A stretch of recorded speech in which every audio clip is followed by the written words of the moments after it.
ಈಡೇರದ ವೇತನ ಆಯೋಗ ಜಾರಿ ಬೇಡಿಕೆ. ಮುಷ್ಕರಕ್ಕೆ ರಾಜ್ಯ ಸರಕಾರಿ ನೌಕರರ ಸಂಘ ನಿರ್ಧಾರ. ಕೆ. ಸುಧಾಕರ್ ರಾವ್ ನೇತೃತ್ವದ 7ನೇ ವೇತನ ಆಯೋಗವು ತನ್ನ ವರದಿ ಸಲ್ಲಿಸಿ 4 ತಿಂಗಳು ಕಳೆದರೂ ಅದರ ಜಾರಿಗೆ ಸರ್ಕಾರ ಇನ್ನೂ ಮುಂದಾಗಿಲ್ಲ. ವರದಿ ಶಿಫಾರಸಿನಂತೆ ನೌಕರರ ವೇತನ ಹೆಚ್ಚಳವು ಏಪ್ರಿಲ್ ತಿಂಗಳಿನಿಂದಲೇ ಜಾರಿಗೆ ಬರಬೇಕಿತ್ತು. ಆದರೆ ಅದರಿಂದ ಸರ್ಕಾರದ ಬೊಕ್ಕಸಕ್ಕೆ ಭಾರೀ ಹೊರೆ ಬೀಳುವ ಆತಂಕವಿದೆ. ಈ ನಡುವೆ ರಾಜ್ಯ ಸರಕಾರಿ ನೌಕರರು ಅನಿರ್ದಿಷ್ಟಾವಧಿ ಮುಷ್ಕರ ನಡೆಸಲು ನಿರ್ಧಾರ ಕೈಗೊಂಡಿದ್ದಾರೆ. ರಾಜ್ಯ ಸರಕಾರಿ ನೌಕರರಿಗೆ 7ನೇ ವೇತನ ಆಯೋಗದ ವರದಿ ಶಿಫಾರಸು ಜಾರಿ, ಹಳೆ ಪಿಂಚಣಿ ಯೋಜನೆ ಮುಂದುವರಿಕೆ ಸೇರಿದಂತೆ ವಿವಿಧ ಬೇಡಿಕೆಗಳ ಈಡೇರಿಕೆಗಾಗಿ ಆಗ್ರಹಿಸಿ ಕರ್ತವ್ಯಕ್ಕೆ ಗೈರಾಗುವುದರೊಂದಿಗೆ ಅನಿರ್ದಿಷ್ಟಾವಧಿ ಮುಷ್ಕರ ನಡೆಸಲು ನಿರ್ಧರಿಸಲಾಗಿದೆ ಎಂದು ಕರ್ನಾಟಕ ರಾಜ್ಯ ಸರಕಾರಿ ನೌಕರರ ಸಂಘದ ರಾಜ್ಯಾಧ್ಯಕ್ಷ ಸಿಎಸ್ ಷಡಾಕ್ಷರಿ ಹೇಳಿದರು. ನಗರದ ಸೀತಾದಯಾನಂದ ಪೈ ಕಲ್ಯಾಣ ಮಂಟಪದಲ್ಲಿ ಭಾನುವಾರ ಏರ್ಪಡಿಸಿದ್ದ ರಾಜ್ಯ ಕಾರ್ಯಕಾರಿಣಿ ಸಭೆಯಲ್ಲಿ ಮಾತನಾಡಿದ ಅವರು, 7ನೇ ವೇತನ ಆಯೋಗ ವರದಿ ನೀಡಿ 19 ತಿಂಗಳುಗಳೇ ಕಳೆದರೂ ರಾಜ್ಯ ಸರಕಾರ ಇನ್ನೂ ಜಾರಿಗೊಳಿಸಿಲ್ಲ. ನೌಕರರಿಗೆ ಹಳೆ ಪಿಂಚಣಿ ಯೋಜನೆ ಮುಂದುವರಿಸುವುದು, ಆರೋಗ್ಯ ಸಂಜೀವಿನಿ ಯೋಜನೆ ಜಾರಿ ಸೇರಿದಂತೆ ಯಾವುದೇ ಬೇಡಿಕೆಗಳಿಗೂ ರಾಜ್ಯ ಸರಕಾರ 2 ವರ್ಷಗಳಿಂದ ಸ್ಪಂದಿಸಿಲ್ಲ ಎಂದು ಆರೋಪಿಸಿದರು. ನಮ್ಮ ಹಕ್ಕುಗಳನ್ನು ಪಡೆದುಕೊಳ್ಳಲು ಹೋರಾಟ ಅನಿವಾರ್ಯವಾಗಿದೆ. ರಾಜ್ಯದ ಎಲ್ಲ 6 ಲಕ್ಷ ಸರಕಾರಿ ನೌಕರರು ಮುಷ್ಕರಕ್ಕೆ ಇಳಿಯಬೇಕು.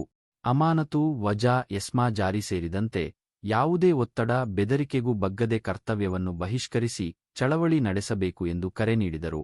ಹೋರಾಟದ ಮೊದಲ ಹಂತವಾಗಿ ಜುಲೈ 8ರಿಂದ 14ರವರೆಗೆ ತಾಲೂಕು, ಜಿಲ್ಲಾ ಕೇಂದ್ರಗಳಲ್ಲಿ ಮನವಿ ಸಲ್ಲಿಸುವುದು.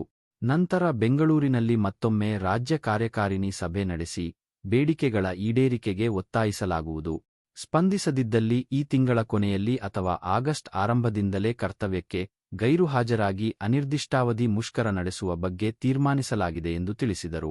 ಕನ್ನಡ ಪೂಜಾರಿ ಹಿರೇಮಗಳೂರು ಕಣ್ಣನ್ ಮಾತನಾಡಿ, ನಾಡಿನ ಮತ್ತು ಜನರ ಏಳಿಗೆಗಾಗಿ ಆಹರ್ನಿಶಿ ದುಡಿಯುತ್ತಿರುವ ಸರಕಾರಿ ನೌಕರರ ಬೇಡಿಕೆಗಳನ್ನು ಸರಕಾರ ಈಡೇರಿಸಬೇಕು ಎಂದು ಮನವಿ ಮಾಡಿದರು.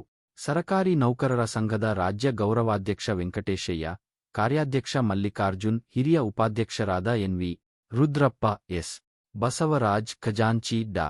ಸಿದ್ದರಾಮಣ್ಣ, ಚಿಕ್ಕಮಗಳೂರು ಜಿಲ್ಲಾಧ್ಯಕ್ಷ ದೇವೇಂದ್ರ ಹಾಗೂ ವಿವಿಧ ಜಿಲ್ಲೆಗಳ ಸರಕಾರಿ ನೌಕರರ ಸಂಘದ ಅಧ್ಯಕ್ಷರು, ಪದಾಧಿಕಾರಿಗಳು ಪಾಲ್ಗೊಂಡಿದ್ದರು. 4 ತಿಂಗಳು ಕಳೆದರೂ ಜಾರಿಯಾಗದ ವರದಿ. ಕೆ. ಸುಧಾಕರ್ ರಾವ್ ನೇತೃತ್ವದ 7ನೇ ವೇತನ ಆಯೋಗವು ಮಾರ್ಚ್ ತಿಂಗಳ 16ರಂದು ರಾಜ್ಯ ಸರ್ಕಾರಕ್ಕೆ ವರದಿ ಸಲ್ಲಿಸಿತ್ತು. ಆದರೆ ಇದು ಸಲ್ಲಿಕೆಯಾಗಿ 4 ತಿಂಗಳು ಕಳೆದರೂ ವರದಿಯ ಶಿಫಾರಸುಗಳು ಜಾರಿಗೆ ಬಂದಿಲ್ಲ. ಇದು ರಾಜ್ಯ ಸರಕಾರಿ ನೌಕರರಲ್ಲಿ ಅಸಮಾಧಾನ ಮೂಡಿಸಿದೆ. ವರದಿ ಸಲ್ಲಿಕೆಯಾದ ಸಂದರ್ಭದಲ್ಲಿ ಲೋಕಸಭೆ ಹಾಗೂ ವಿಧಾನ ಪರಿಷತ್ ಚುನಾವಣಾ ನೀತಿ ಸಂಹಿತೆ ಜಾರಿಗೆ ಬಂದ ಹಿನ್ನೆಲೆಯಲ್ಲಿ ಶಿಫಾರಸುಗಳ ಅನುಷ್ಠಾನಕ್ಕೆ ವಿಘ್ನ ಎದುರಾಗಿತ್ತು. ಅದರ ಬಳಿಕ 3 ಸಚಿವ ಸಂಪುಟ ಸಭೆಗಳು ನಡೆದರೂ ವೇತನ ಆಯೋಗದ ಶಿಫಾರಸುಗಳ ಜಾರಿಗೆ ಸರ್ಕಾರ ಆಸಕ್ತಿ ತೋರಿಲ್ಲ.